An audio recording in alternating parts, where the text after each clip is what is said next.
Bismillahirrahmanirrahim. Uhayyikum bitahiyatil islamiyah, bitahiyatil ahlal jannah, bitahiyatil mubarakah. Assalamualaikum warahmatullahi wabarakatuh. Alhamdulillahi rabbil alamin, wabihi nasta'inu ala umuri dunya waddin, wassalatu wassalamu ala asrafil anbiya'i wal mursalin, sayyidina Muhammadin wa ala alihi wa sahbihi ajma'in. Amma ba'du. Perkenalkan, nama saya Muhammad Iqbal Asabi Sujud. Saya dari jurusan Pendidikan Bahasa Arab, Institut Agama Islam Negeri IAIN Syekh Nurjati Cirebon, atau bisa disingkat dengan IAIN Syekh Nurjati Cirebon. Saya dari kelas 3B semester 3. Di sini saya akan menerangkan sedikit atau menjelaskan sedikit tentang PowerPoint yang telah saya buat, yang berjudul pengertian, persamaan dan perbedaan perolehan bahasa dan pembelajaran bahasa. Video ini saya buat karena untuk memenuhi tugas dari seorang dosen, yaitu Bapak Hasan Saifullah MAG, dari mata kuliah pengantar pembelajaran bahasa asing.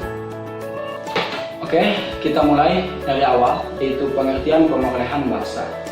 Pengertian perolehan bahasa yaitu perolehan bahasa merupakan proses perolehan atau pendapatan yang berlangsung di bawah sadar atau di bawah alam kesadaran kita. Proses perolehan bahasa atau pendapatan bahasa sangat rumit, walaupun dari sejak kecil, dari sejak kita lahir, dari anak yang sejak lahir kita sudah dibekali dengan berbahasa. Potensi dasar itu harus dibarengi dengan rangsangan dan dikembangkan melalui interaksi dengan lingkungan sosial anak. Contohnya seperti keluarga, teman-teman, sekolah, masyarakat, lingkungan, dan lain-lain. Perolehan bahasa mempunyai permulaan yang mendadak secara tiba-tiba. Perolehan bahasa juga memiliki suatu permulaan yang gradual, yang muncul dari prestasi-prestasi motorik, sosial, dan kognitif pralinguistik. Kita lanjut ke yang kedua, yaitu pengertian pembelajaran bahasa. Pembelajaran bahasa merupakan proses penguasaan bahasa melalui situasi dan kondisi yang sudah disengaja atau direncanakan keberadaannya.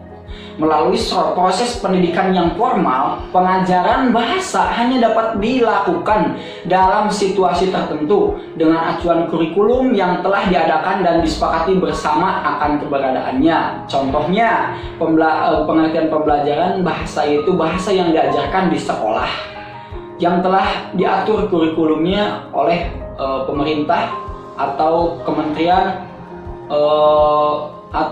Kementerian Pendidikan dan sebagainya.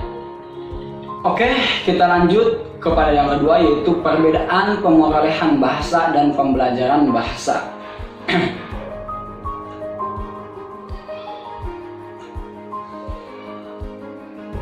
Perolehan bahasa yaitu istilah perolehan bahasa dipakai untuk membahas penguasaan bahasa pertama pada anak, karena proses tersebut terjadi tanpa sadar dan tidak disengaja.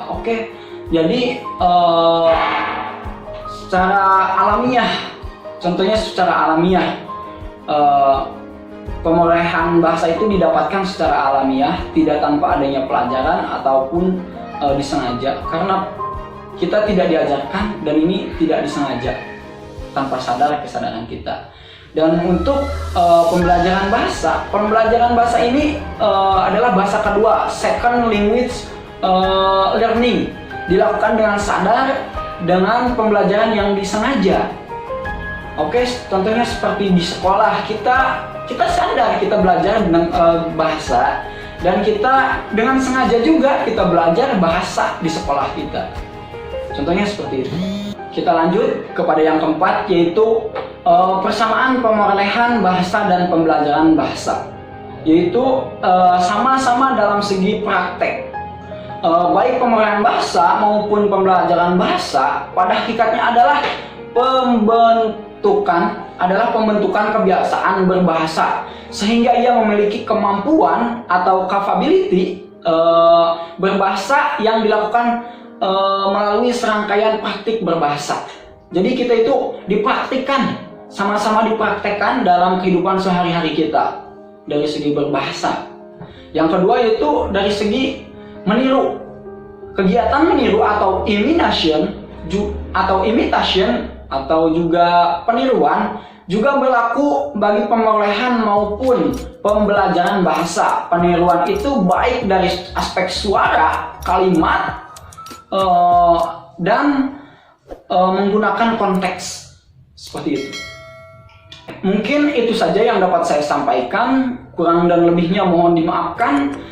Saya bermaksud di sini bukan untuk mengajarkan, bukan untuk menggurui, bukan juga untuk menasihati, namun saya hanya berbagi sedikit ilmu yang saya tahu gitu. Mungkin hanya itu yang dapat saya sampaikan. Billahi taufiq wal hidayah. Wassalamualaikum warahmatullahi wabarakatuh.